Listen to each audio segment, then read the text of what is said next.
I'm Joe Goddard. Where is she? Where is she? 42-year-old Brian Sicknick served his country in Iraq with the International Guard, only to be killed defending the Capitol. Officer Sicknick was the one officer who was beaten to death by Trump supporters fighting back. As somebody who has helped plan coup d'etat, not here, but, dying from his injuries. If they had gotten in there and gotten their hands on a congressman or senator, they would have slit their throats. Yes. They would have hung them. Yes. They would have shot them. They would have beat them to death. You're right again. Go into the Capitol. Worked together to assault U.S. Capitol Police Officer Brian Sicknick and other officers with an unknown toxic chemical spray. Died after suffering a head injury while defending the Capitol. Is it possible this story is true? Struck in the head by a fire extinguisher during the storming of the Capitol. He was attacked with a fire extinguisher. Beaten, murdered at the hands of these individuals, these insurrectionists here.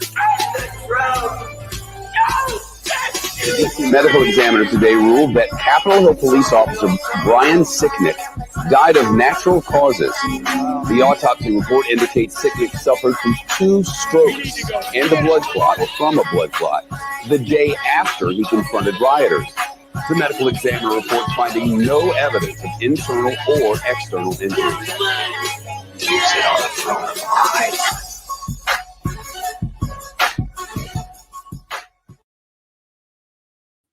Hey, it's Jose Galison. You're watching No Way Jose. You can find me on No Way Jose YouTube channel, all the major Odd Pocketers and Odyssey as well. Today I have 2 guests. It was originally just going to be one. I have Jake Angeli, known to many as the QAnon Shaman. We'll get into that and how he ended up with that name.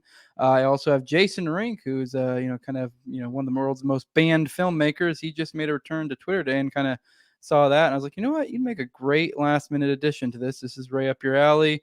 He's already got a little bit of rapport with Jake, so this will be an interesting one. Do want to let you guys know how this works. This is one of my paywalled ones. Only very rarely do these live streams. This will go out roughly a week or so later. If you want to get access to early content, patreon.com/NoWayJose2020. They also go up as live streams if you prefer it that way. So if you're a patron, you can watch along when it's live, or you can watch it later at your convenience. And you'll get it earlier than the rest of the folks.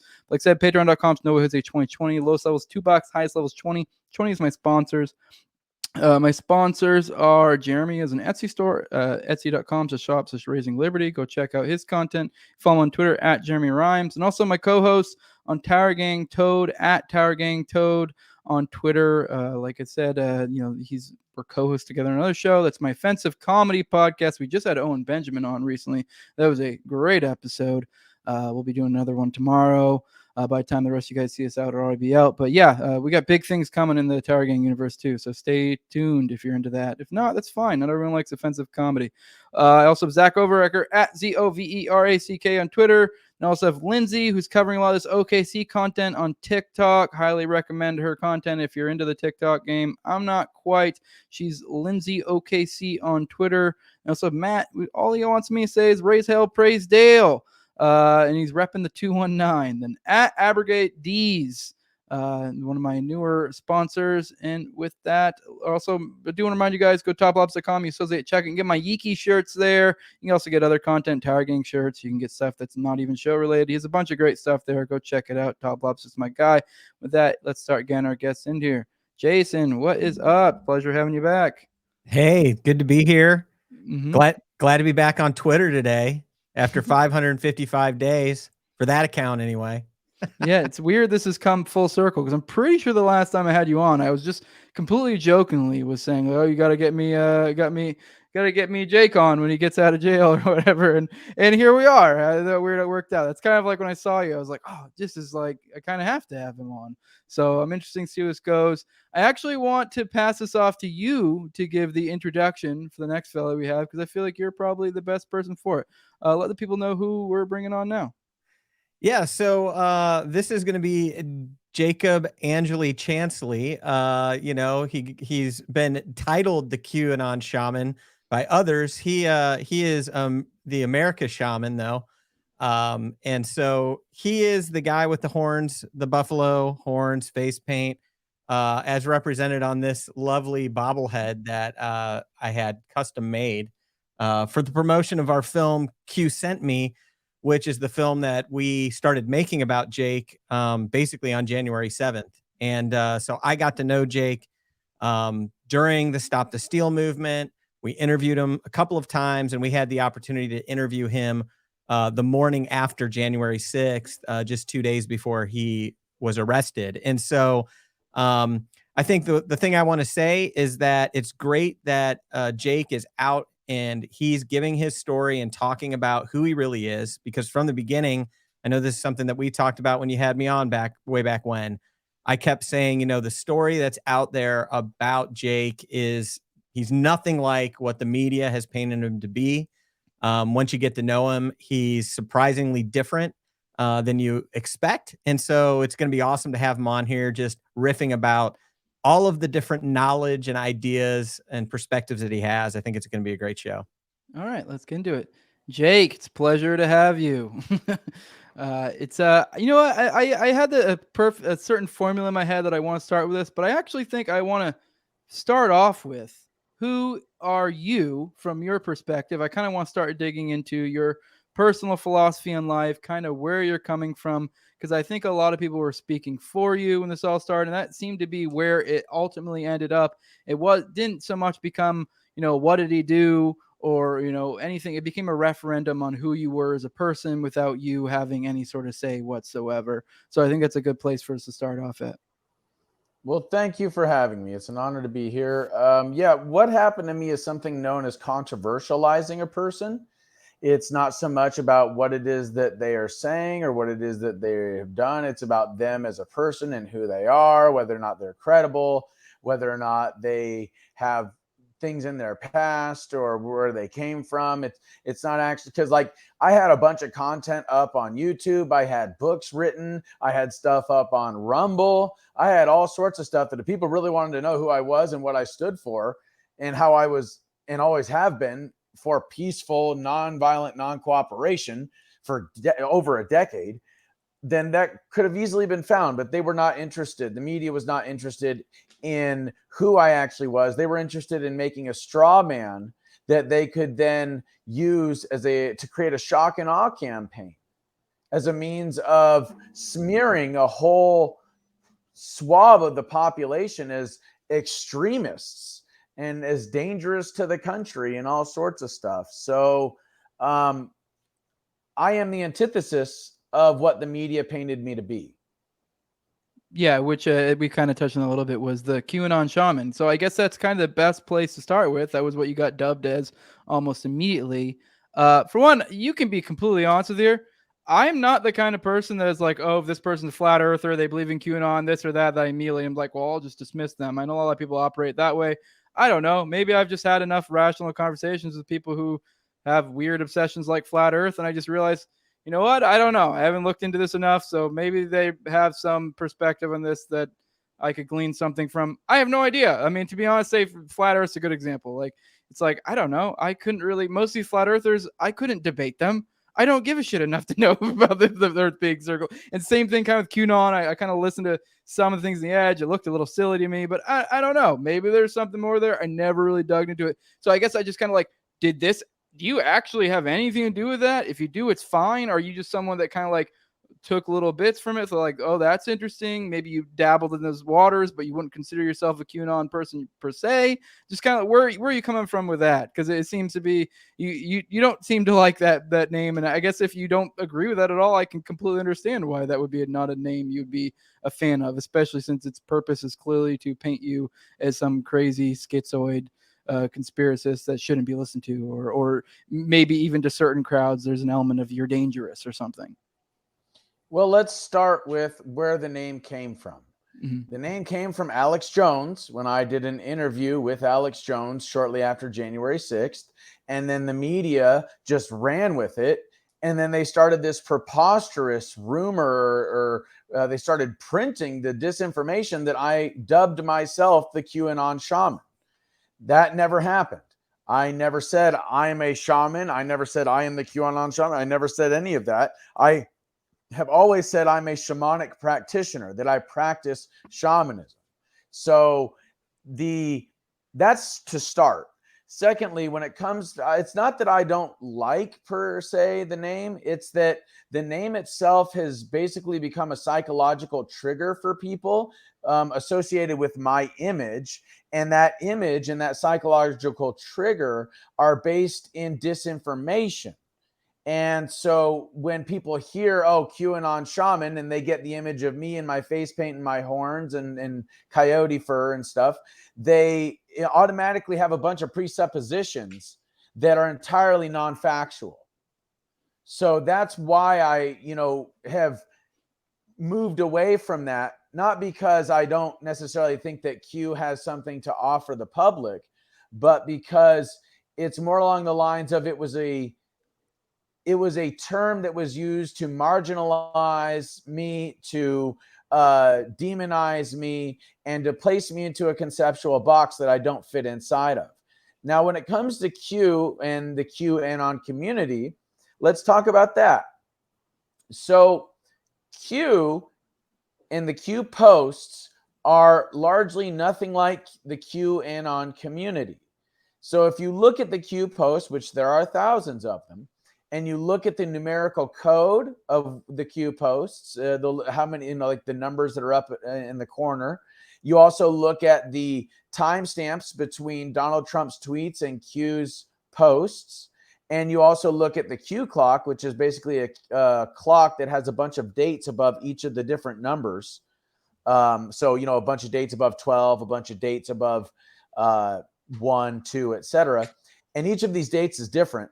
When you look into cryptology and you look into military intelligence and intelligence agencies and how cryptology works, how encoding information works, it becomes quite clear that the numerical code in the Q posts, as well as the timestamps between Donald Trump's tweets and the Q posts and the Q clock, are all pieces of the puzzle that indicate a very elaborate and methodical encrypted coded information. And so it's equivalent to what I would say would be the highest levels of the intelligence agencies and the military intelligence dumping a massive puzzle, 5,000 piece puzzle on the table of the internet and saying, okay, see how many of you guys put it together. Now, that being said, there's very real factual information that is dropped in the Q posts. That's just all there is to it. And one of the things that I think is really interesting about Q is that Q doesn't tell people what to think. Q asks questions, thus asking people to think for themselves. Very much the antithesis of the Operation Mockingbird media, what many people call the mainstream media or the corporate media. Now, you talked about flat Earth. Not a believer in flat Earth, buddy. Was implying you were, to be clear. I was just. Well, I know, but Q has been associated, or QAnons have been associated with the flat Earth, and I want to address that. So, in any psychological operation, which Q is definitely a psychological operation, but everything is a psychological operation that is in the mainstream or is affecting millions of people's consciousness. So, the information that Q is dropping is a psychological operation that is intended to draw attention to a couple of things. Number one, the debt-based currency in the central banking system. Number two, the use of human and child trafficking or human and child slavery, and the role that industry, which is the largest black market industry in the world right now, the role that industry plays in the government and the blackmailing of entertainers, of politicians, of bankers, of corporate CEOs, etc. And then so also the other thing that it draws attention, the Q post draw attention to, is this notion of blackmail, this notion of the centralization of power, the notion of corruption and infiltration within the system. So that's just, it's a small taste of the many things that are in the Q post. But I'm just giving those as very real examples because those are all things that are factually true. Now, yeah, I do remember within the QAnon. Within the QAnon community, but really quick, within the QAnon community, there is heavy infiltration. so that these ideas that are factually true can then be associated with ideas that are inherently false or easily disproven. Flat Earth is a good example. The idea that JFK Jr. is alive and going to be Donald Trump's president. Very clear example. Another example would be all of these predictions that were floating around in the QAnon community that never came true. So this is a means of discrediting all of this very real and true information and associating it with ideas that are logically entirely false. Yeah, it serves to neutralize something, right? And one thing I wanted to say, Jake, just I wanted to go back to something you were talking about, where you talked about Jones giving you the name the Q Shaman. What most people don't know is that interview that you did with Alex Jones, you were really excited about it. We have this scene in Q Sent Me episode 1 where Jake talks to Alex Jones. What people don't realize is Alex Jones was actually being he was being dismissive and ridiculing you in the way that he was talking to you. So the different names he was throwing out there, he wasn't doing that in a way that was like respectful at all. He was like, sort of mocking you and dismissing you. And so it's really a name that he threw out there at a time where he was kind of mocking you that stuck, which that's just got to be frustrating. Yeah, like they say, don't meet your heroes. And I'm not saying Alex Jones is my hero.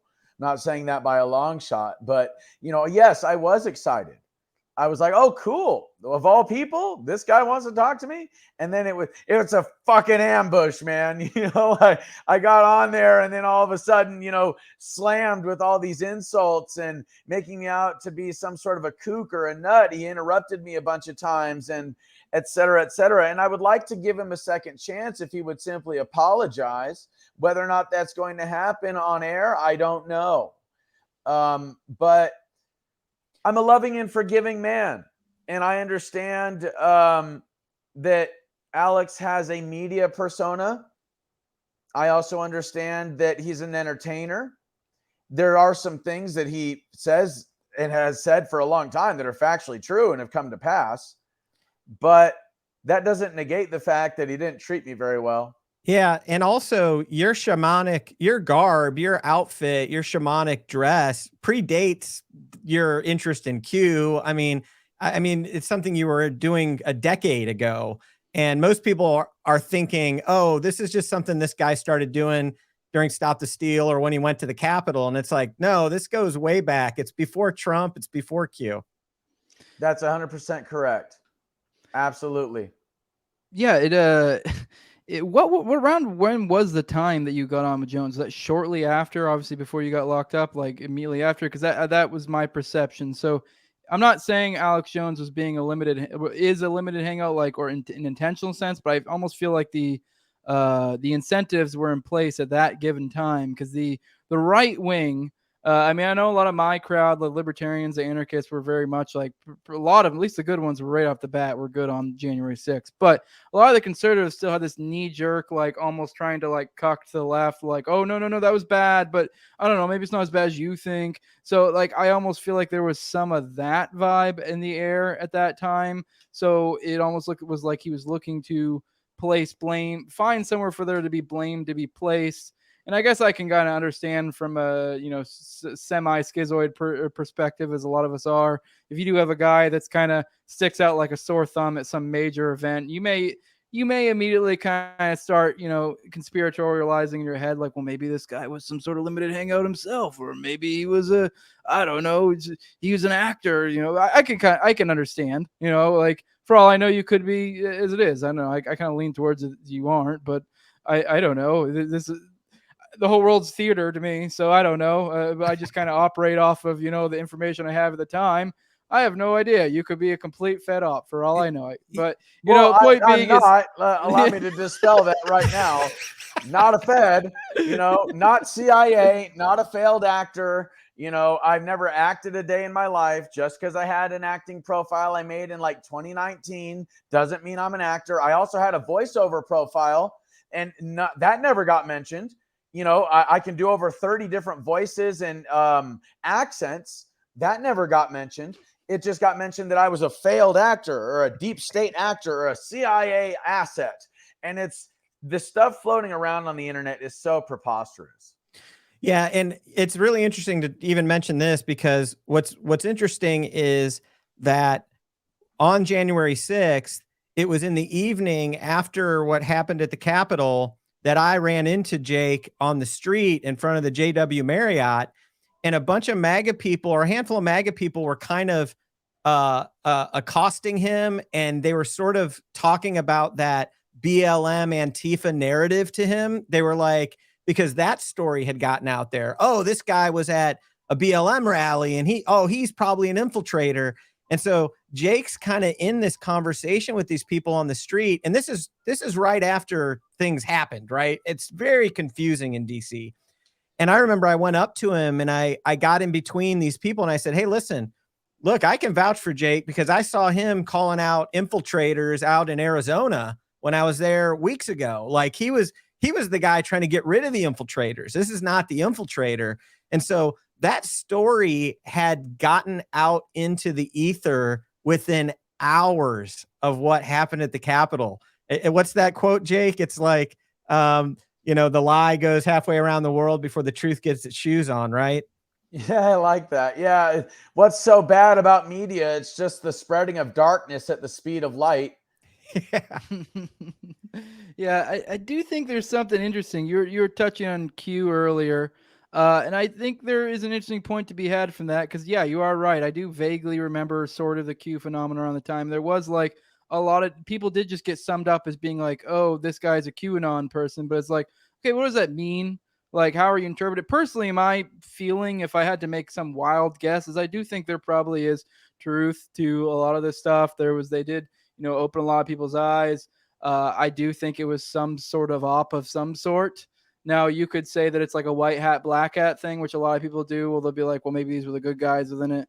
I mean, I would make the case that that's more of like a limited hangout type thing. If that's the case, maybe it's just like they realize we pushed the bar too far. Maybe we need to, maybe sort of drop little drops, if you will, make it seem like maybe there's some good guys left here and can get back to like a respectable. I mean, we've been seeing a lot of the whistleblowers lately coming out from the FBI talking about, and a lot of times their message seems to be, and I'm not trying to cast any shade. I have no idea if this is like to what extent this is legit or if it's contrived or some mixture of the two. I actually just had Kyle Seraphim on my show recently. Great guy. I have no reason to believe he had any bad intentions, but I've noticed a trend with a lot of these whistleblowers come out. It's like we just need to get back to like a respectable time, as if there was a time when the FBI was like that. So that's why I say it's like a limited hangout. But either way, I guess you kind of take the good with the bad and you take what you can in it. I do think there was a lot to glean from the Q, but there also were a lot of crazy, 80-year-olds that were just like hanging on every drop, and come up with crazy ideas. But there were a lot of people that were applying, smart, critical analysis of a lot of this stuff and being like, well, I don't know. Maybe just keep an eye out for this or that. I mean, they bring up a lot of good stuff I've been saying for years already, type stuff like that. You brought up the kind of Epstein stuff and then, controlling Hollywood and, Jason, interacted with Ye a lot, and Ye had the whole thing with Pasternak, which I don't know if you saw recently, like the trainer who also was a trainer to Ellen Page and a bunch of other people that have, clearly have mental health problems. And here comes this guy that's, able to, prescribe medicines and do all sorts of weird kook stuff. And here we are. From what I understand, he was in charge of mind control in the Canadian military. Yep. You're going to say something, Jason? I was just going to say, Jake, you notice how they always protest too much.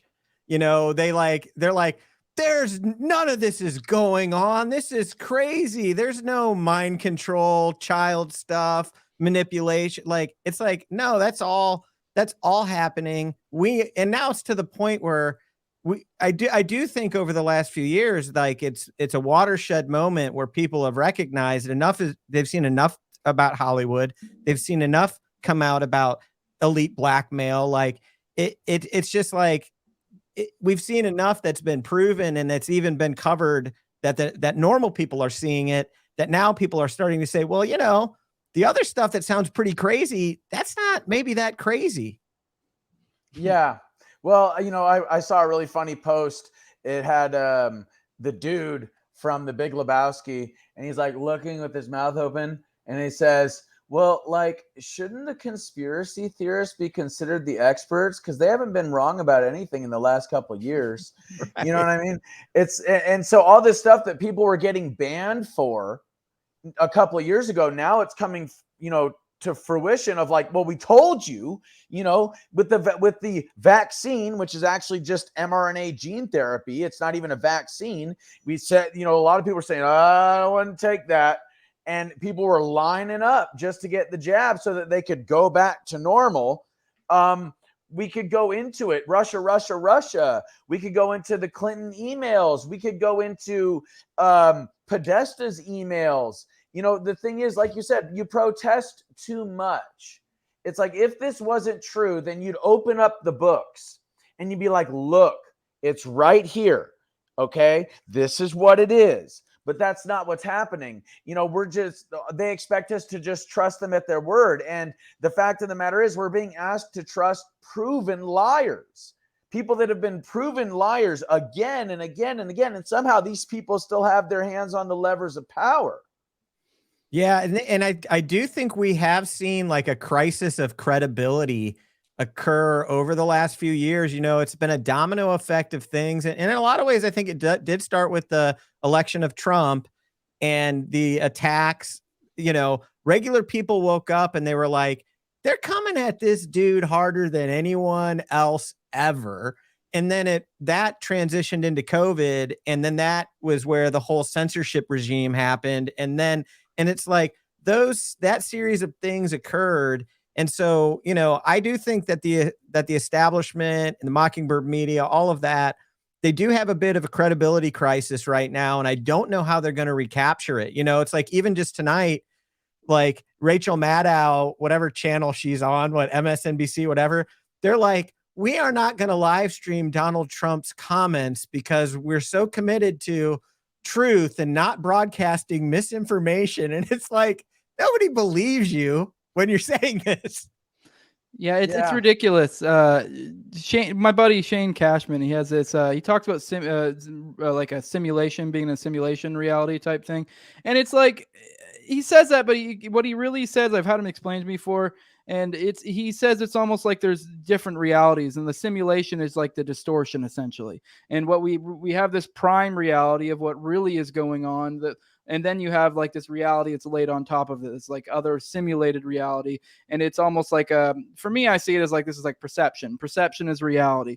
And if you think about how perception has been altered, we brought up, Ye, the Pasternak stuff, which ties into, Elliot Page and all that stuff. And then on top of that, kind of getting into like the January 6th, the Oklahoma City bombing, like when you start, or like, I don't know, the Michigan kidnapping, once you start understanding and you apply this understanding to history as well, and how this has altered our, perception going through life. Like you look at Oklahoma City bombing, how infiltrated that entire thing was with feds, whether they did it or not, themselves, but at the very least, they were infiltrated to the gill. So not to what extent did they bolster those militia movements / white power movements at the time and made them a bigger threat than they actually were, because they were the ones creating them and growing its ranks. And then how is that carried forth through history? And then now you have things like Michigan doing the same exact thing. And now how does that affect perception? How does Elliot Page deciding to have this brave and stunning moment of now I'm trans? How does that affect public perception? And now you apply this and how this distorts the average person. And I think we're getting to this point where I don't know if they've just seen enough glitches in the matrix to where they're just like starting to look for, prime reality. And, I've brought this example up a few times, but I think it's great. It sounds like I'm bloviating about myself, but really, if anything, it's more an indictment on the system. Like there's been a handful of times recently I don't know if you guys know Jeffrey Toobin, the guy who got busted for jerking off on the Zoom call during peak COVID, but he was like a big time CNN contributor. And he recently made, a whole book about McVeigh, and like the whole premise being how almost borderline making the point that like right wingers are kind of just like McVeigh. And it is like, for one, that's like completely missing the point, because if you're focused on left and right with McVeigh's story, you're missing the point. The point is the Fed involvement. But either way, he literally put out a post at one point of him going on CNN to talk with, I forget the silver-haired gay dude that, Anderson Cooper, that guy. And he got like less than 100 likes on announcing he was going on CNN to promote his book on to their biggest reporter or whatever. No one gave a damn. I've done multiple posts where like just OKC related posts, just about like informational, and done like 500 plus, 1,000 plus, whatever. And there's been multiple times I just tagged him just to flex on him, just be like, this is, and then he has like 250,000 followers, and goes through the entire establishment, and I have like 5,000. So it's like, what does this say? What, like, it's not even like I'm like, I don't know. It's not saying I'm amazing. I know people get way bigger numbers than me, all that stuff, but it's like, I think it's telling. We're obviously, it's a little bit apples and oranges, but we're putting out similar content, and this is what the people are biting on. Like, they are losing their credibility, as you're getting at. But I guess this kind of. Go ahead. Oh, I'd like to speak to this because what you're stumbling upon is actually very real psychological warfare techniques. Okay, so there are 3 separate versions of reality, quote unquote, that people can perceive. There is one, the collective objective universe. That is the truth-based universe that everybody lives in and can perceive. Okay. Then there are what are called personal subjective universes. That is realities where the person's subconscious mind is wired in a way that they perceive reality a very specific way that is very specific to them, and that no matter what happens in the collective objective universe, they're going to see reality that way. And then there is something called the collective subjective universe. And that collective subjective universe is where you get a bunch of people that agree on a personal subjective universe to come together and get in an echo chamber where they all socially reinforce their own views of reality. And because of that social reinforcement, the neuro-linguistic programming in their brain becomes even more enforced. Their subconscious mind governs their conscious mind and its perception of reality. Okay.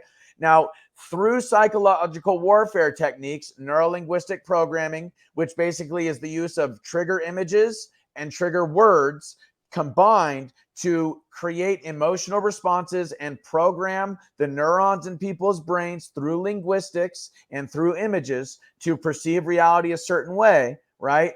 So through neuro-linguistic programming in this strategy, you can use media, whether that be phones, televisions, radios, newspapers, magazines, what have you, to use this formula to then divide the country into 2 separate groups or more of people that believe this and people that believe that. And then you can have them butting heads with one another over this collective subjective universe that each of them live in.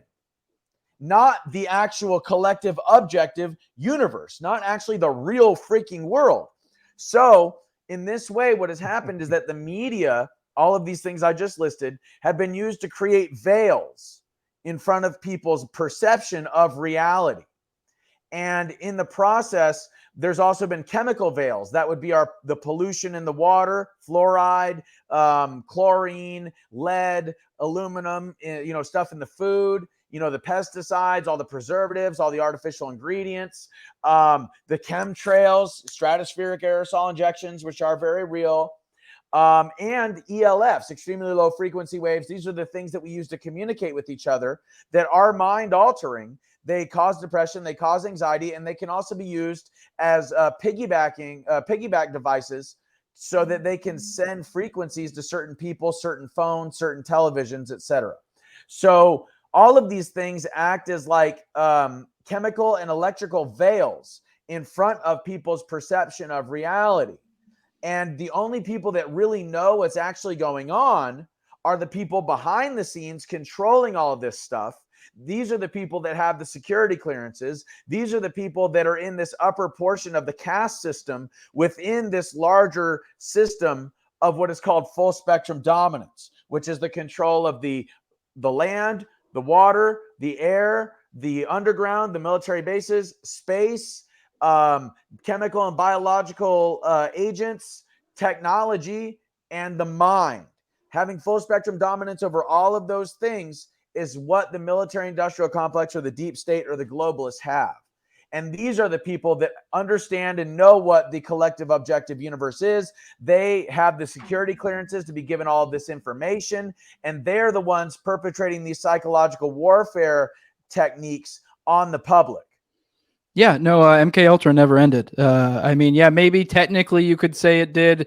Maybe that specific program shut down, but let's be real, it had children, and they had children. And I think a lot of people, like to, when they think of things like MK Ultra, they have this specific idea, and it's like, no, you need to stop having such a myopic view of it. Now think about, these experiments during, what was it, like the 50s-ish, 60-ish times, and now apply what lessons you could learn from them and sprinkle that out into other aspects, like we've already touched on with Hollywood. Now, how does that affect, the public? When you start, all you gotta do is find specific individuals and start fucking with them, and get them to start doing things you want to do. There are ways to break people's brain and do it in such a way that it rebuilds in a way that you can exploit.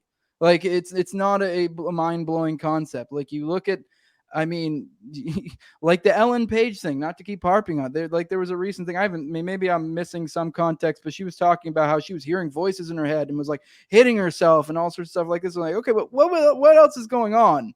Like, and then, so then your logical deduction from that was, I guess I'm a dude. I'm gonna lop off like my chest. I don't know. Like, yeah, with the help of certain people in key positions to whisper into their ear, and it's interesting, Jake. The whole thing that you just broke down for us, it reminds me of the first time we sat with you. We interviewed you in December of 2020. You were out at DC for something, and me and Paul sat down with you, or I think it was just Paul, and he was just asking you about yourself. This is pre-January 6th. And I remember when I saw that interview for the first time, and I was like, dude, this guy's got like encyclopedic knowledge like he has the connections and the information and everything. And he's able to pull it together and weave it together and connect it to all these things. So articulate, like so knowledgeable, look so well spoken. And it was that experience with you that then when things went down a couple weeks later and I saw you on TV, I was like, wow, like this is not the guy I experienced. Like the guy I experienced is totally different than the media is trying to portray you as. And I want to say one thing that happened shortly after that, like, we had the interview with you on January 7th of 2021, and we put a trailer together, and we actually started to pitch this film to Netflix, Hulu, Amazon, all of the big players. And what happened was none of them were interested. Netflix said they were offended we would pitch it because we were making you out to be too likable. And we were like, guys, this is the story. The guy's actually like pretty chill and he's different than the media narrative, but nobody wanted anything that was a break from the media narrative. They wanted somebody to produce the version of the mean, dangerous individual that they saw in a still camera shot all over every newspaper in America.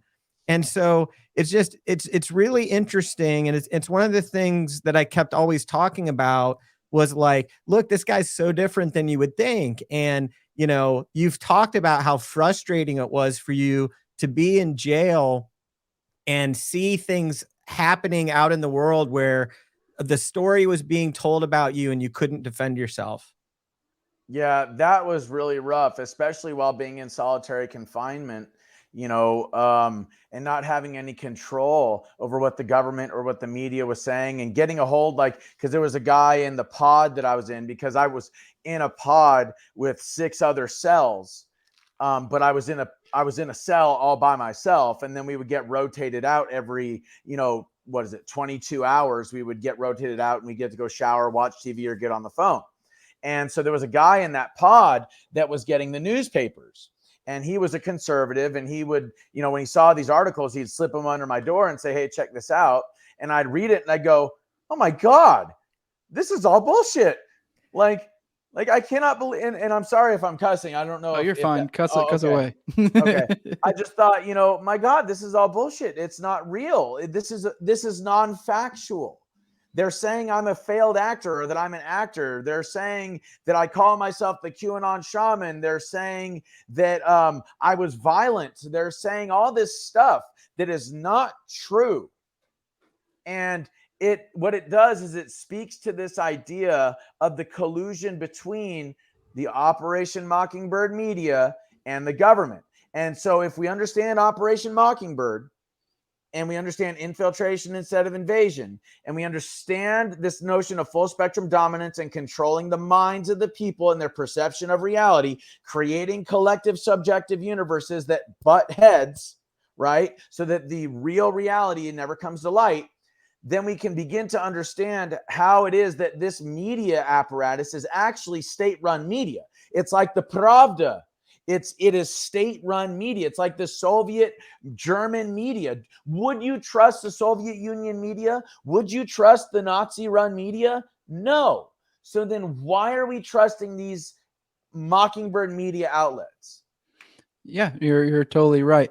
I was just thinking while you're talking, I kind of want to get into, I guess, your motivations, but specifically in reference to the whole get up, because I was thinking about it and I was noticing, as you're talking, I'm noticing like, okay, this guy is really getting it. You're clearly kind of a creative type. And so now I'm trying to imagine, your reasonings for things. And, Jason's, big into the whole yay thing. We've talked about yay and stuff like that. And he knows my opinion on that whole situation recently, which I'm sure you may have followed along with a little bit. I mean, I know you had other things going on, Jake, but I know he kind of split the world in a certain way with some things he did. And multiple camps emerged out of that. And I still don't think Ye is an anti-Semite or some kind. I think that was performance art of the highest level. And I really think it was like I'm going to break the world's brain and I'm going to see where people fall down on this and, create this example. So I'm wondering, was this some sort of levels thing that you were doing as well? Did you have some idea in your mind? Because it may actually end up paying off in the long run. It may not have that immediate effect that breaking the social narrative like Ye did. But like I said, here you are now telling your story. Personally, one little note, I would actually personally suggest embracing the QAnon shaman thing, even though that's not you, just because one of those things of owning that kind of flipping the script kind of thing. But that's obviously whatever. That's your thing. Just a little suggestion, because I think it would play into that vibe I'm suggesting right now. But I'm just kind of curious, was there some sort of thought process like that going on? Because I do find that interesting, because it is like, obviously it drew attention. It made you the center of attention.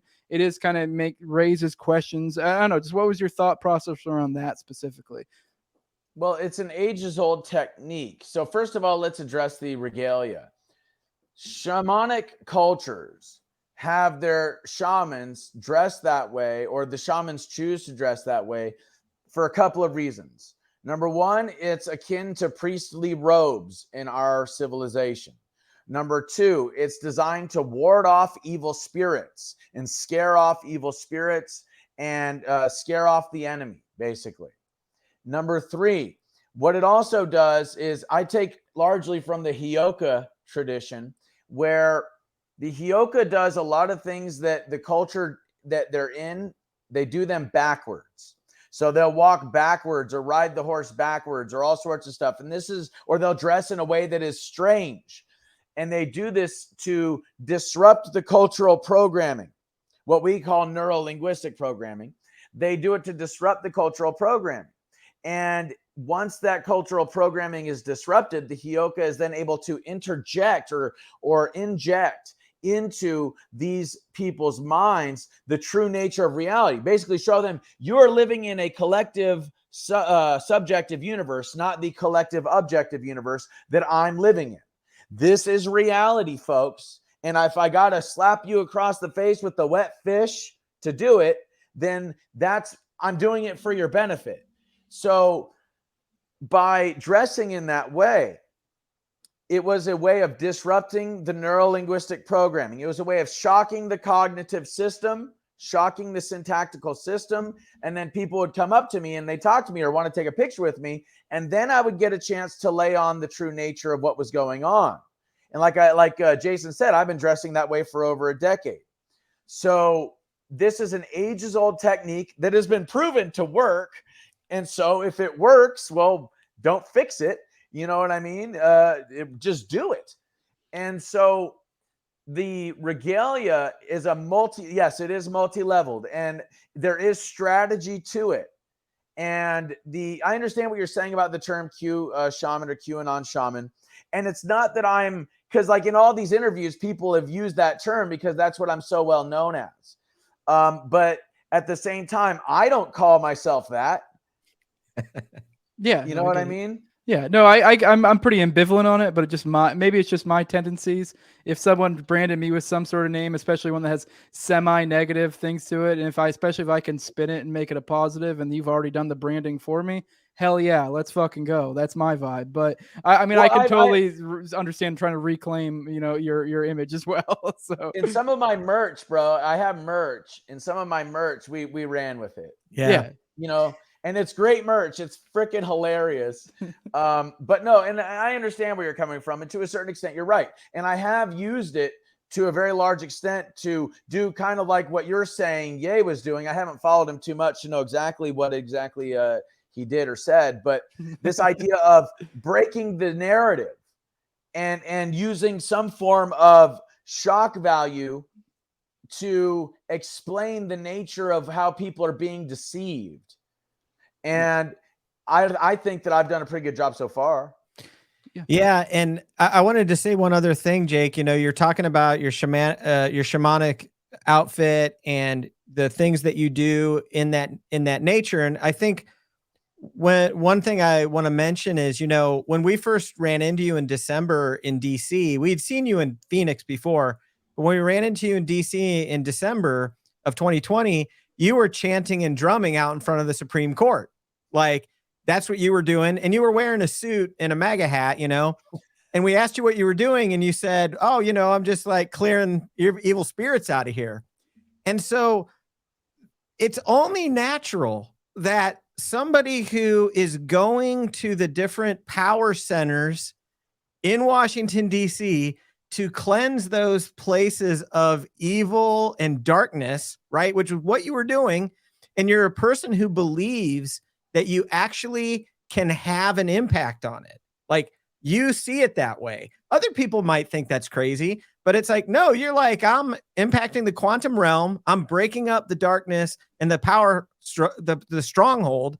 And it's like, so if a guy like that actually believes that, do you think he would hesitate for a moment to go inside the Capitol into the Senate to chant and pray to cast out evil spirits from the power center of the center of darkness, So it's one of those things that I've also talked about, but what I saw is I was like, no, this is what it's about. It's about, I have the opportunity. I don't want to speak for you, and I know you likely won't speak about this in this interview, but like, I could see, wow, yeah, he's got an opportunity. It's like God opened the door to go in there and try to break up the stronghold of darkness, And so it's one of those things that I think also you were done such a disservice, and, you didn't have an opportunity to really make your case before the people in the courts because of how things went down. But I think if people understood that, it would make more sense, like why you found yourself where you were and what you did. And I don't know. I just think that's interesting.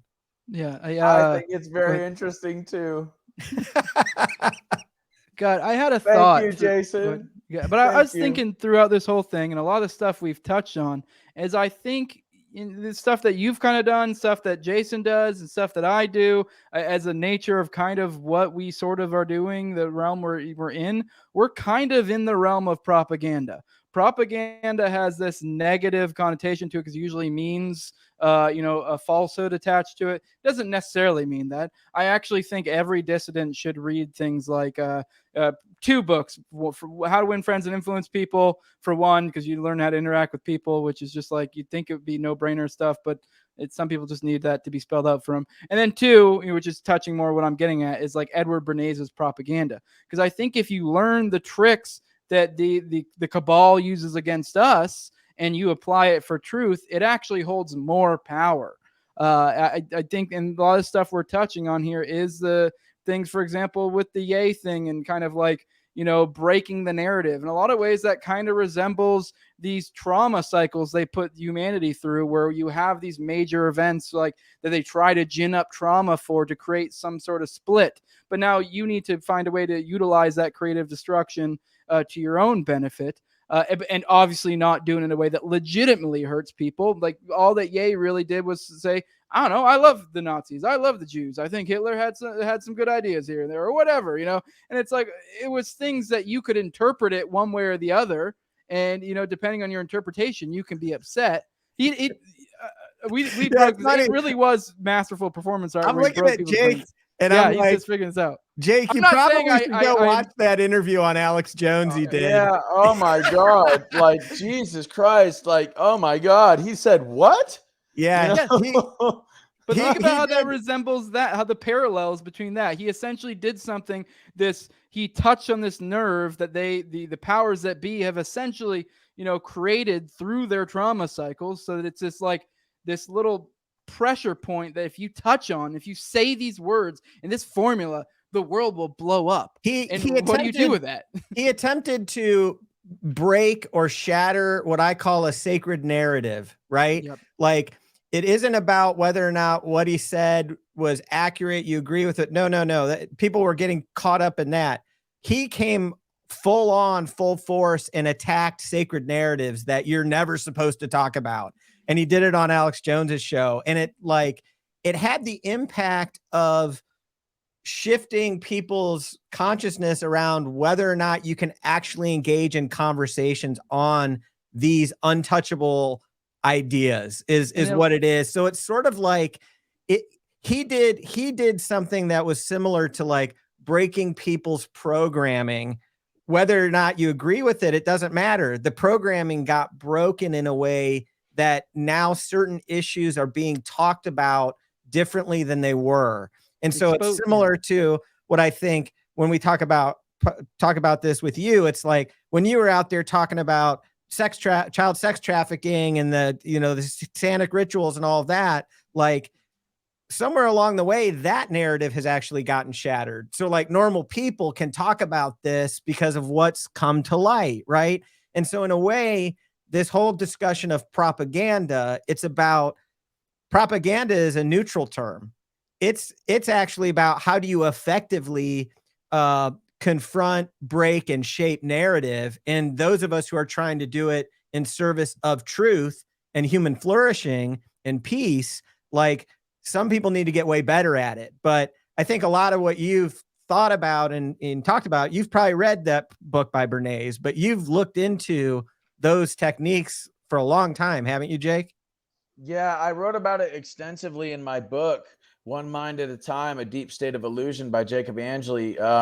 Jose, if you haven't got it, I would suggest that you do. It's on Amazon. It's only $9.99. My mother keeps insisting that I charge more, and I've told her no. It's not about money. It's about the message. It's not about money. It's about getting this book out there. It's only 150 pages, $9.99, really easy to get, really easy to read, and it breaks everything down. And it talks about this idea of the collective objective universe, the collective subjective universe, personal subjective universes. It talks about these psychological warfare techniques. It talks about Edward Bernays. It talks about how he basically figured out that there are these psychological triggers when a message is mass produced to millions of people, and how you can use that to make money, or you can use that to start wars, or you can use that to make something cool or fashionable. You can use it for all sorts of things. And it is an invisible arm of control that the government will use. And Terence McKenna, one of my favorite authors and lecturers, once said that he asked the psychedelic mushroom, for advice one time. And the mushroom said, if you don't have a plan, you become a part of somebody else's plan. And it's very true, because if we got a bunch of people walking around without a plan, I saw this video recently about these fleas that were raised inside of captivity, inside of a jar where the jar was closed.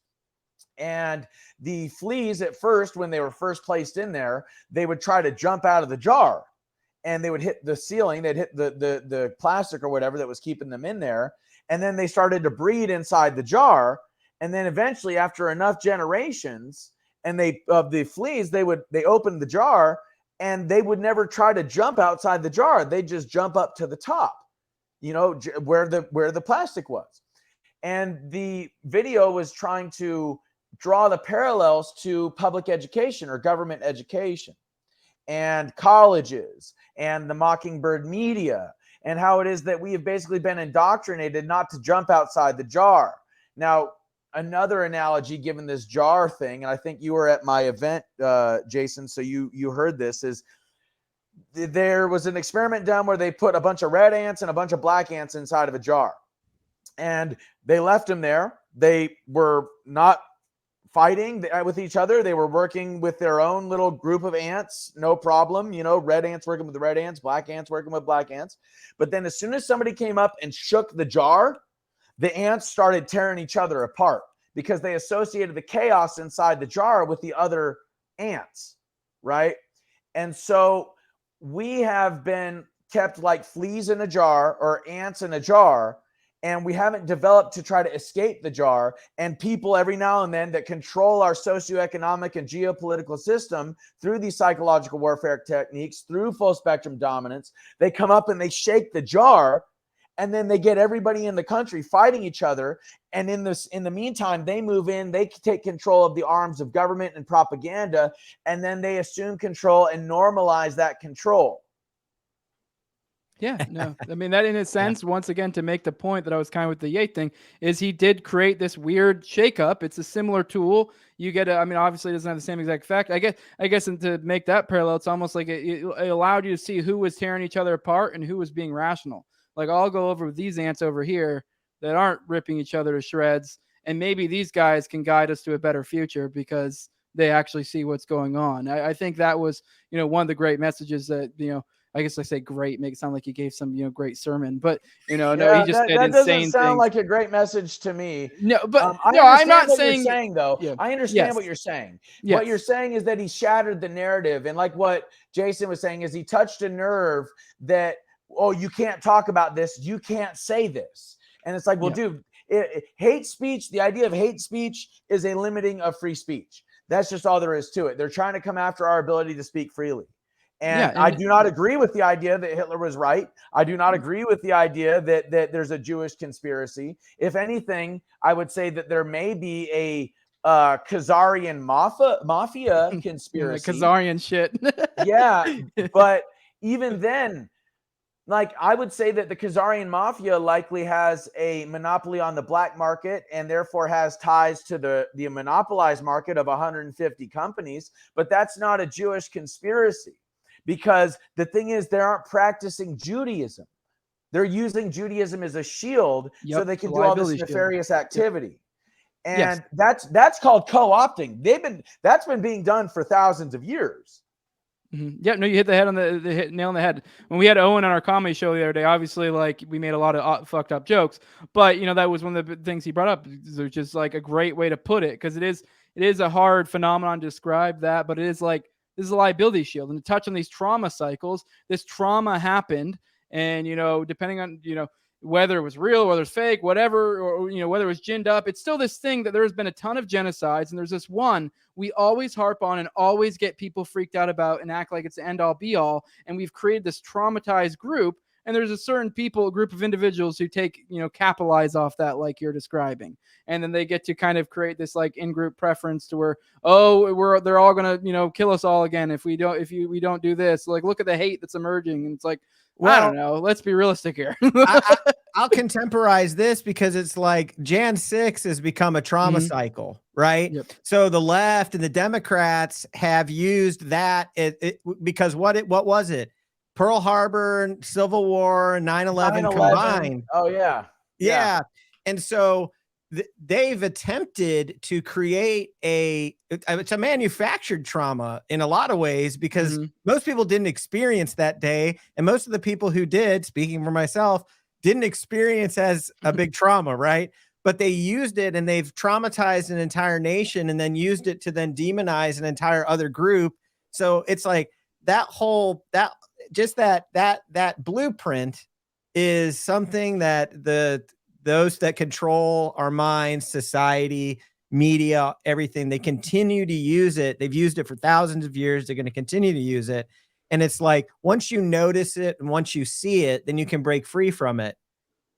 Yeah, and that's why I said it's like the inverse with something like Ye did, where he found that thing that they created, that they exploited in the trauma cycle and touched it, and then created like almost an inverted trauma cycle to where it kind of had the similar effect.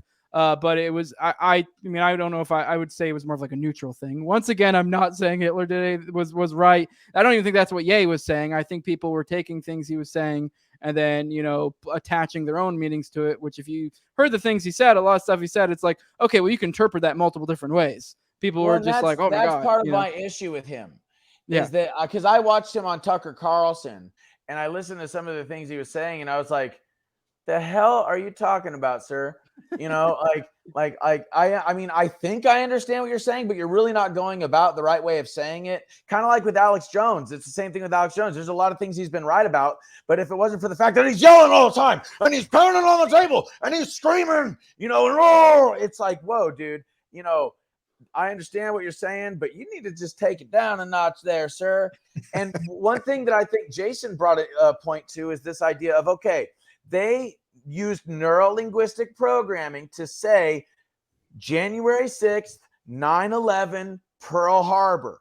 And they said it over and over and over again to associate those events with January 6th. Now, let's think about this. They tried to say that January 6th was one of the darkest days in our nation's history and that it was the worst attack on the Capitol ever. And what they are trying to suppress is the fact that the Weather Underground, an extreme radical communist lefty group, actually blew up the Capitol in, I believe it was the 1970s.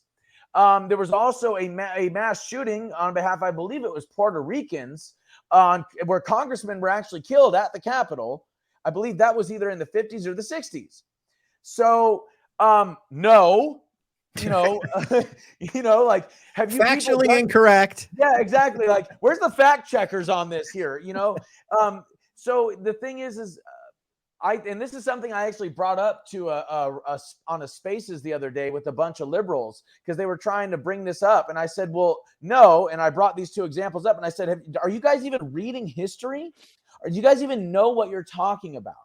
Because what you're saying doesn't make any sense. And this is how what you were saying earlier about suppressing history and controlling our view of history and how that controls our view of reality.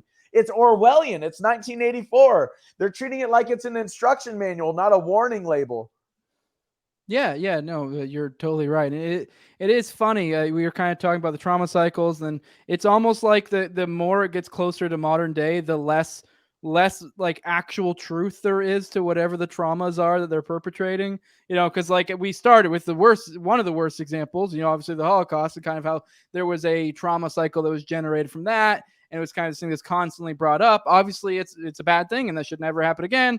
But it's like when you compare it to the many other genocides, but then as we get further down the line, we get to things now where we're like, oh, this is like the worst attack on democracy ever. And it's like, why is it in the back in the good old days? It was like I guess the good old days might be the wrong way to put it. It was like there was actually like, are they just losing this much power to where they just are just getting that much more incompetent and desperate? It is weird to kind of read the tea leaves. Like it was almost like there was like a reality and they just to like the prior events and they just capitalized on it and utilized that to whatever way they could, kind of like never let a good thing a disaster go to waste or whatever.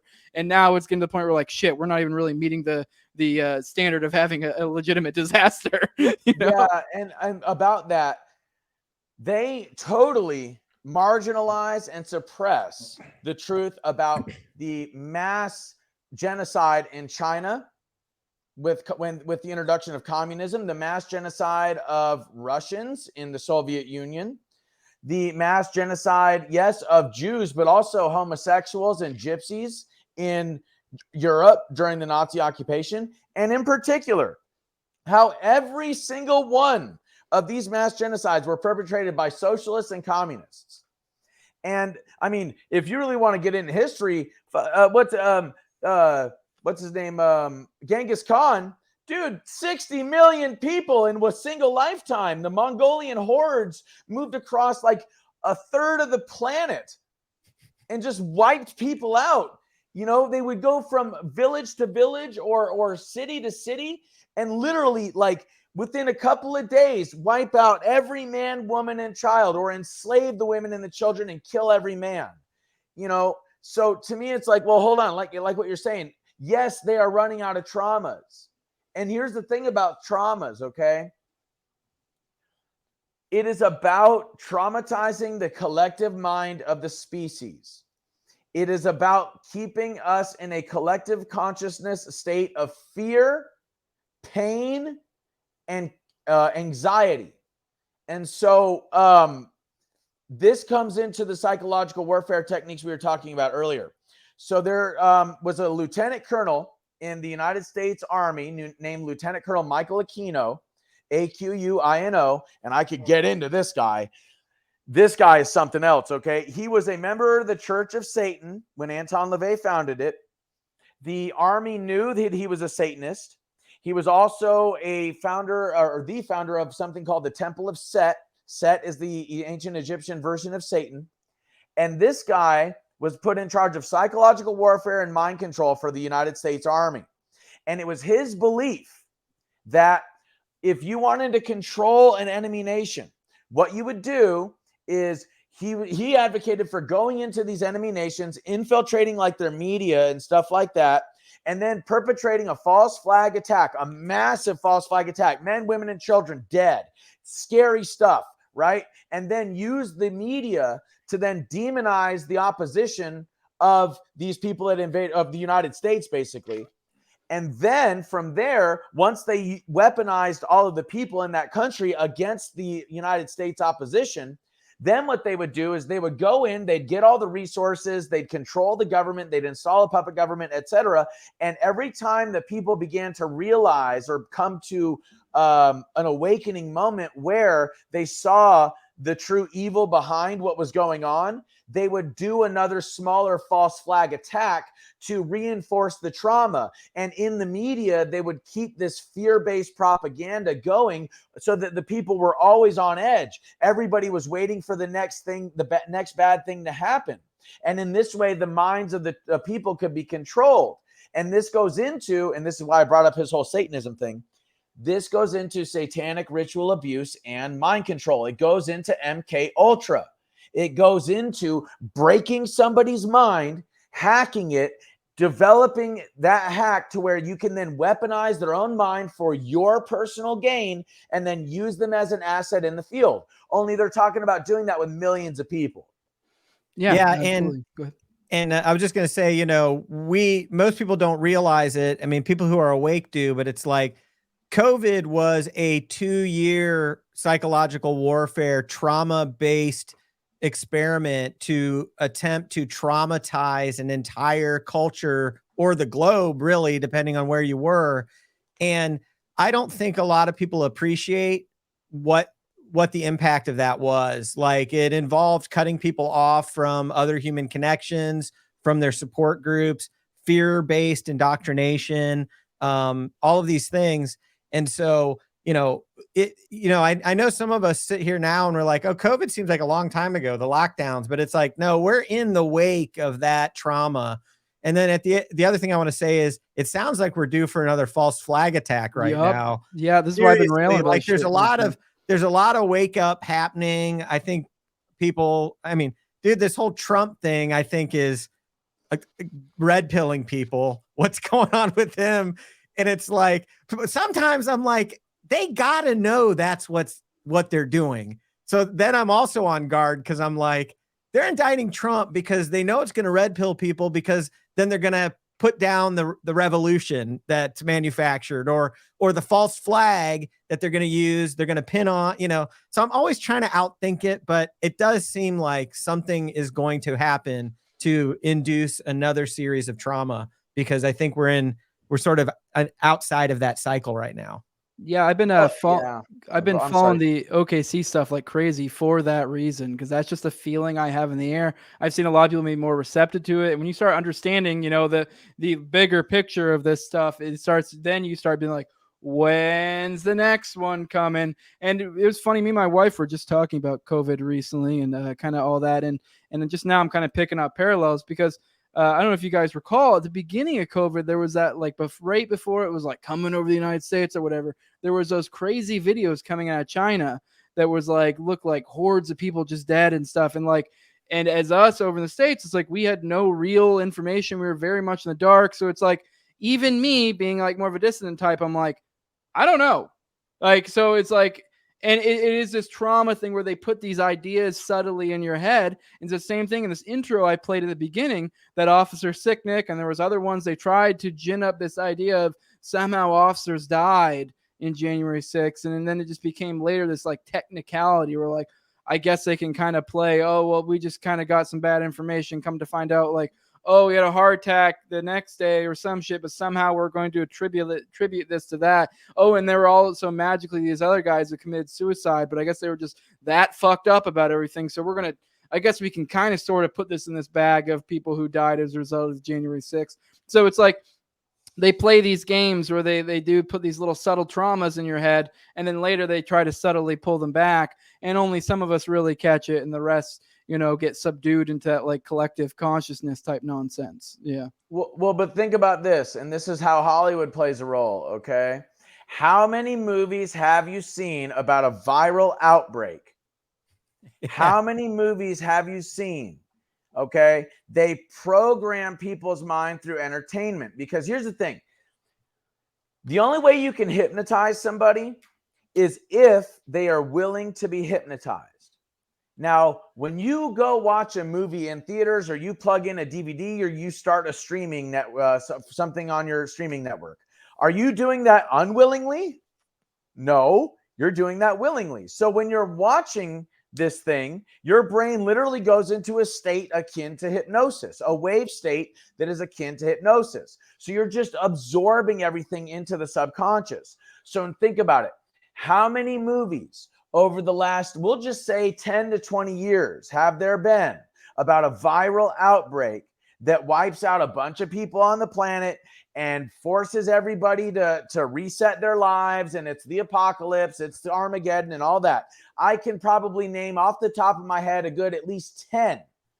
Okay? I Am Legend, 28 Days Later, World War Z, all of the Resident Evil movies, Outbreak, yeah, Outbreak, like Contagion, like dude, there's so many of these things. Okay? I just realized we already know what the next false flag is. It's UFO. It's the fake UFO. Yes, that's the next false flag. We already know what it is. Yes, and how many movies are there of that?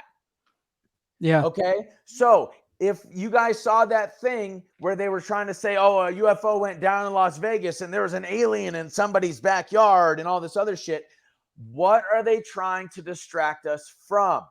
As more disclosure comes out, and this is, I think, coming back to this idea of what you were saying about how their traumas are becoming less and less intense, and they have to try to make them out to be more and more extreme, because it is black magic, you guys. It's black magic. And the thing is that as the collective consciousness of humanity rises and the higher frequency consciousness emerges, then that black magic becomes less and less potent. And it becomes more and more difficult for them to orchestrate these things that before were so much easier. So, yeah, I think that the UFO, alien invasion, freak out everybody thing is coming. If it's not already here, because as the collective consciousness of the humanity begins to awaken, they are going to need something, a new boogeyman, to point the finger at and take people's away from these things that will awaken humanity. Yeah, I think we're at this weird spot too, where like I think the magic is weakening, but I think it's twofold. I think it's the magic is weakening in the sense of the general public is just buying it less, but I think there's another issue where they are kind of losing their effectiveness in like a sort of bureaucratic rot that is essentially happening there, which what happens to any entities that are built like that are built upon the grounds of coercion, is they just simply aren't as effective as non-coercive methods. So over time it breaks down and rot takes place. So I think they are becoming less effective. So to pull off something like they're in this weird rock in a hard place. So I see that, like, I almost see the things like the Michigan stuff, the January 6th. This was them trying to like do like almost a lazy way out, where they're trying to hit all the right boxes and hoping they can gin up whatever they can out of it and get something, but they weren't ready to fully commit to a full-on like trauma thing, like something like I don't know, like some sort of false flag that lots of people die or something like that. Because now that comes with a lot of planning, a lot of, you gotta, to some extent, like, you can be a little bit sloppy because you are able to control the narrative a lot, but there becomes a point where you're like, I don't know if we can pull that off. Like, we're going to shoot ourselves in the foot. But on the other hand, now that's what sucked people in. So there's this weird spot, like, which way do we go? Do we try for this whimsy flimsy, UFO thing that no one's seeming to buy? Like, most people, like, I feel like most people I talk to, when they like normies, when they're like, the government's talking about UFOs, they're like, shut the fuck up. Like, you know what I mean? Like, and I guess, yeah, they could kind of combine the two and do some sort of mass trauma event with some sort of UFO thing. But like, that, it would be such a logistical nightmare for them not to fuck up, that it's like, I don't know. I mean, I'm not saying I hope, like, if they did it, it would almost be like, yeah, it'd be awful because a lot of people would die. But on the other hand, it would be like, okay, we'd probably catch them with their dick in the cookie jar and really fuck them hard. So like, you're talking about, one thing you're talking about is that there may be a very real crisis of competency in the deep state. Like, a lot of times it's bad to underestimate how much they can hurt and destroy and imprison good people and societies. But on the other hand, sometimes it's good to remember, like, all they have is force, really, but we actually have power. Like, power and force are different, and they have force, and there is limitations of force, and force goes against conscience. And, we have power and conscience. And I actually think we have the smartest people are starting to become on the side of what's right and on human freedom. And so you're pointing to this, like, do they have the competency to pull off what they used to pull off? I don't know. Jake, do you have any thoughts about that? Yeah, actually I do. So, and thank you for asking, because I really wanted to chime in, but I didn't want to interrupt Jose if he was going to say something. So this is why I advocate so heavily for the introduction into the dialogue of Tesla Tower technology, infinite, free, clean, wireless energy that was discovered over 100 years ago and suppressed by JP Morgan, the Rockefellers, the Rothschilds, and the global elites. This is also why I push so hard for the truth about Dr. Rife, that's R-I-F-E, Dr. Rife, and his machine and its cure for cancer by using energy and frequencies to destroy cancer cells. The way you can destroy a wine glass with sound and frequency, you can destroy cancer cells with sound and frequency. These two patents have been suppressed, and these two patents could change everything in our healthcare system, in our energy system, in our transportation system. It would keep us from going to war, because most of our wars are about resources. It would change everything in our monetary system. So what we are witnessing here is these people's last gasps at maintaining full spectrum dominance. And the only way they can do so is, like what Jose was saying, through coercion and through fear. And if we are awakening as a global population, then this is why I use these three patents so heavily in my discussions. Because think about it. You have three things in these patents. Number one, you have the truth of government corruption and the hijacking of governments by elites in order to suppress certain technology that would take away their monopolies. Okay. And that's something we're still dealing with today. All right. Number two, you have the complete transformation of our entire industrial civilization so that we don't have to pollute the environment anymore. We can create independence for every single man, woman, and child for generations to come. We're talking about thinking decades, centuries ahead, just like these globalists and these communists do. And we're also talking about, in order to understand these technologies, you have to understand energy, frequency, and vibration. So the secrets of the universe then open up to you. So this is a three things in one deal. And all of these problems, the mass consciousness of the species, technology being suppressed from the public, and government corruption, and the nature to technology and how it can actually free us, these things together in one package. Hello. And we can literally take us into the future for centuries, for millennia. Will transform every aspect to our culture and our civilization.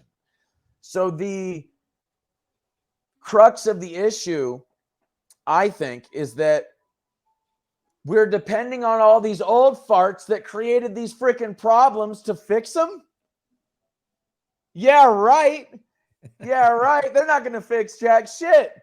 They're going to just go in there and rah like they always have and pretend to be on the side of the people, and they're going to line the pockets of their cronies and keep the war machine turning, baby. Man, one thing that occurs to me is you just spent 31 months in prison.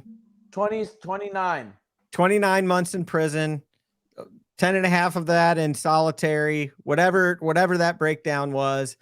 And you've come out into the world as a very optimistic individual who you're looking to create unity and get people together to recognize where the true problems lie. You haven't come out here with some axe to grind. You know, it's awesome, dude. And like, I think if you're a guy who can be optimistic about the future of humanity and what we can do, I think I could be more optimistic about it, because sometimes I'm not, man, but you've inspired me in that way. Well, thanks, man. It's my honor. You're a good dude, you know, and you are too, Jose. And I'm so glad to have a conversation with you guys. And yeah, man, optimism is the only way forward. And here's the thing, guys, we have to see it in our heads. And I understand where you guys are coming from about trying to decipher what the next false flag is, but this is a misuse of our creative potential. We need to be thinking about how awesome the future is going to be. We need to start seeing people uniting in our minds. We need to start seeing people talk about this free energy technology. We need to see people start talking about a cure for cancer. We need to see humanity uniting. We need to see the planet like covered in light and love and unity and peace. We need to see our collective consciousness raised into these higher dimensions. We need to see the demonic forces losing power and fleeing from the earth. That's what we need to see. And then once we, and all it takes is a small percentage, you guys. Once we see that as a collective species, it'll just snowball from there. And these things won't be able to do a damn thing about it. We're already on the way. We're already on the path. That's one of the things then why I'm so optimistic is that you guys, I mean, I've been following this stuff really closely for ever since I was about like 13 years old. So about 20 years. And I've seen more positive change since December 21st, 2012 than I saw in all the time preceding that. And yeah, things people might say right now are getting worse, but I think what it is, things have been this bad, you guys. What's happening is that the truth of global corruption is just becoming so obvious at this point that it's waking everybody up, and everybody's going, man, what the fuck? You know, this isn't fair. This sucks. What the hell is going on here? You know, and that's a good thing. Yeah. No, I agree. Yeah, I am very optimistic. I know I do focus on these things. It's what I find to be interesting. I think it does.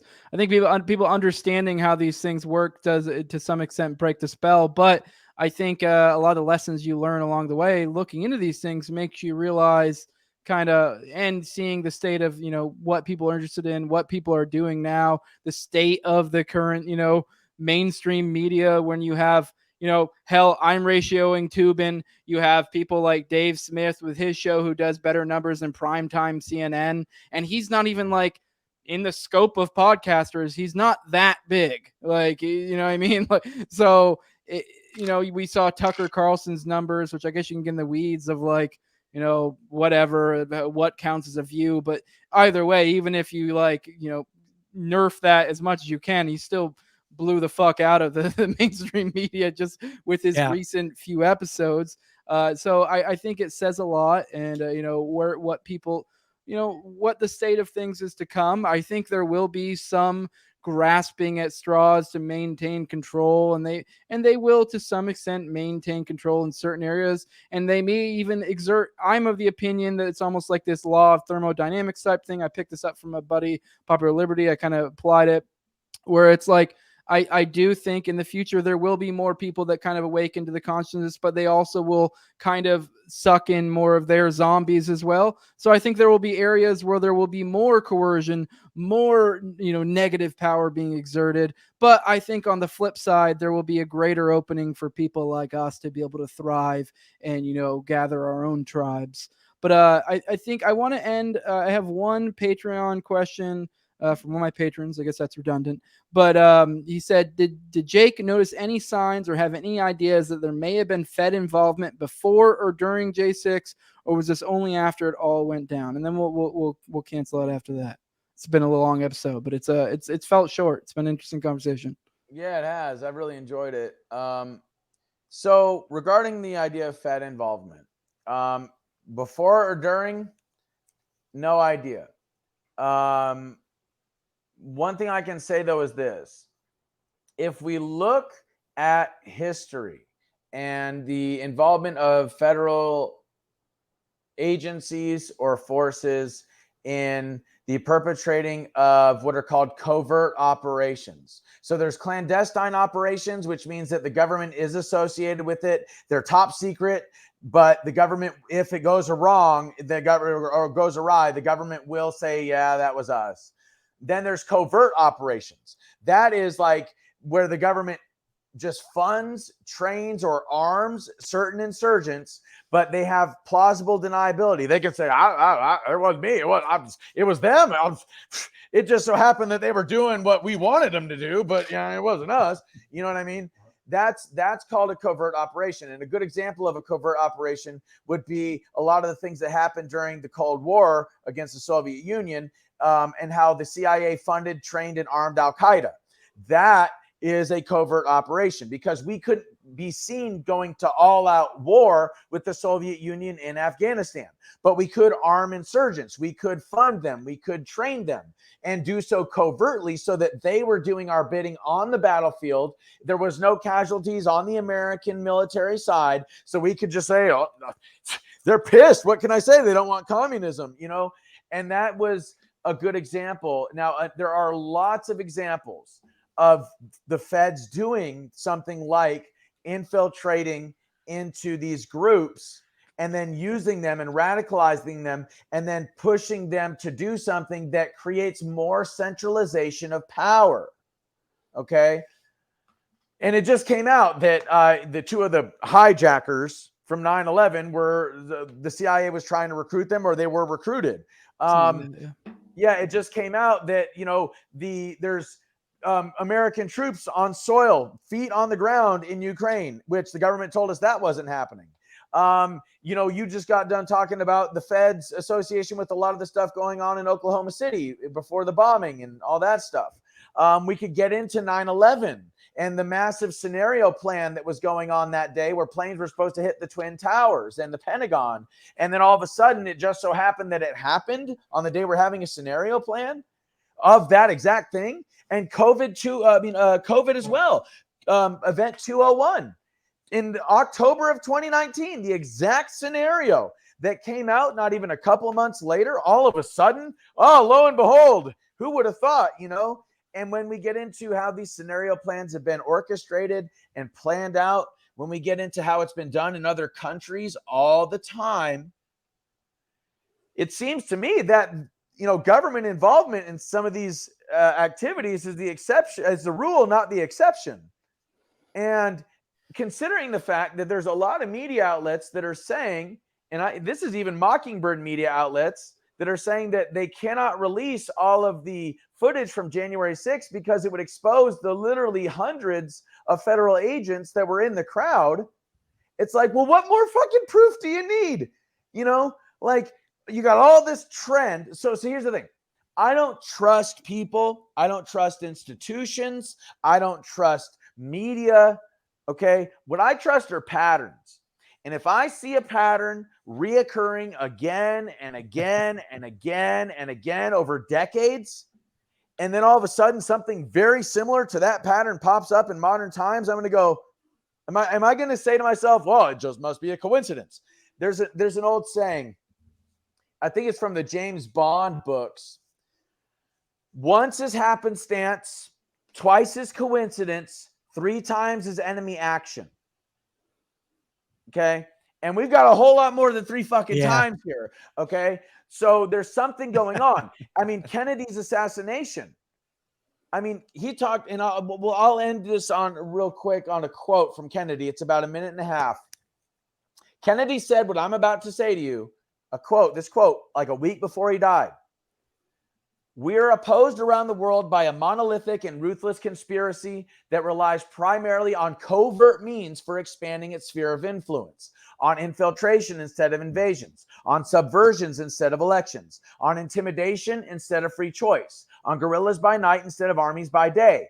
It is a system which has conspired vast human and material resources to create a tightly knit, highly efficient machine that combines military, diplomatic, scientific, economic, intelligence, and political operations.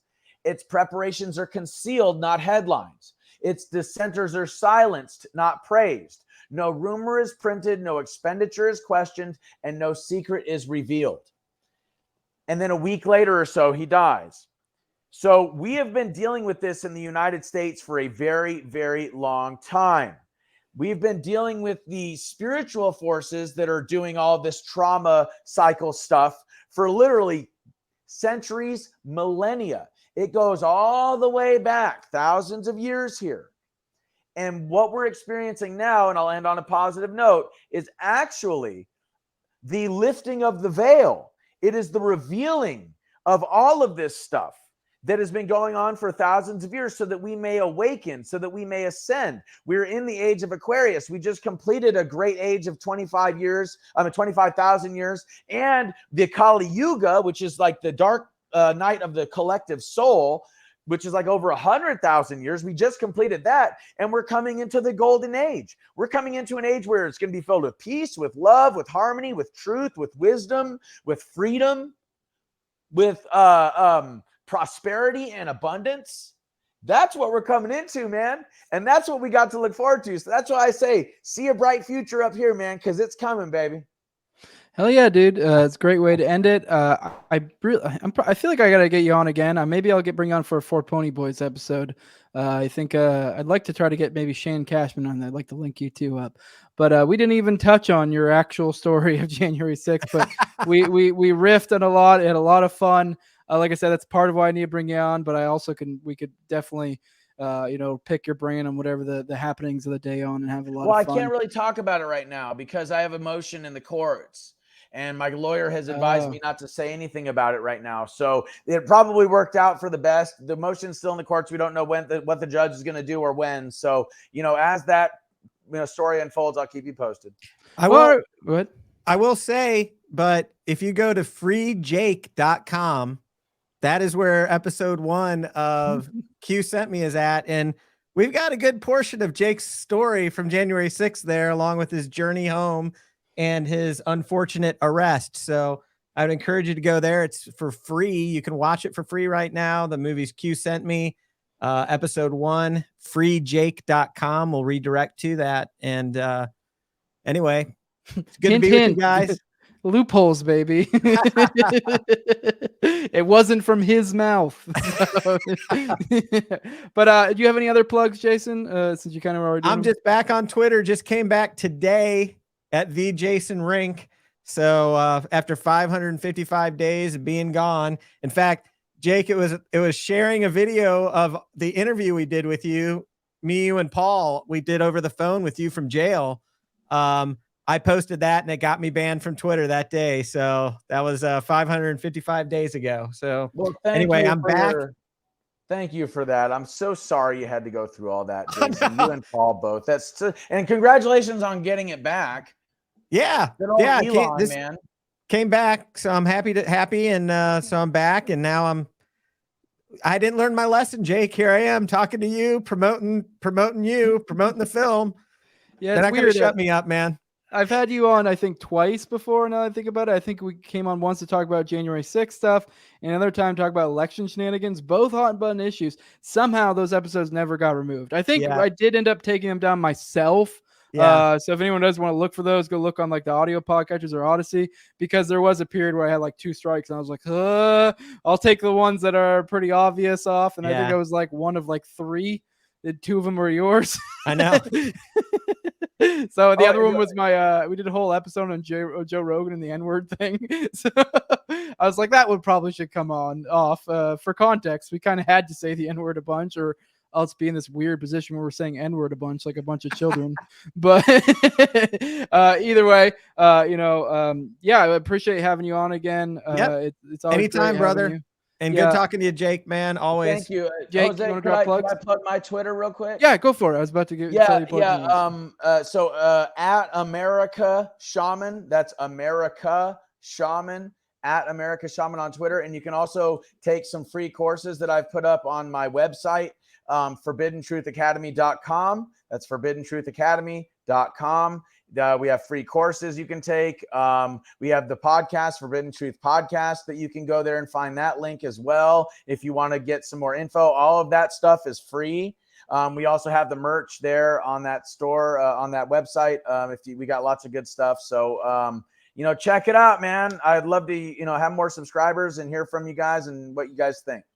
Hell yeah, man. Appreciate having you on. It was a blast. I think I have a strong feel I'll be having you on again. You're definitely, I definitely wouldn't say I agreed with everything, but boy, that motherfucker spits. I'll say that. So you definitely can go, and I appreciate it. We could definitely have some great conversations. I'm thinking of 4 Pony Boys. So you'll be hearing from me in the future, most likely. This is a fun time. I do want to remind my audience, I did recently have that piece that got published in Garrison, the Journal of History and Deep Politics. I will have that in the video description if you want to order it, if you want to check it out. He has a lot of other good stuff in there. He has essay from Richard Booth as well, who's like kind of my sensei in OKC stuff. He actually just got nuked off Twitter for suggesting that Biden was a traitor, and as such, there are certain legal consequences that tend to be associated with treason. So put 2 and 2 together for people out there. I guess if there's a way to go out, that was pretty dope. But I hope to get him back. We'll see. But either way, you can check out my OKC series to go see what he has to say on that. But appreciate you guys. Follow me on Twitter at TowerGangJose. This is on YouTube. I'll major podcasts obviously as well. Like, share, subscribe, all that good stuff. All that stuff like I say. With that, we are out. Peace. Boom boom.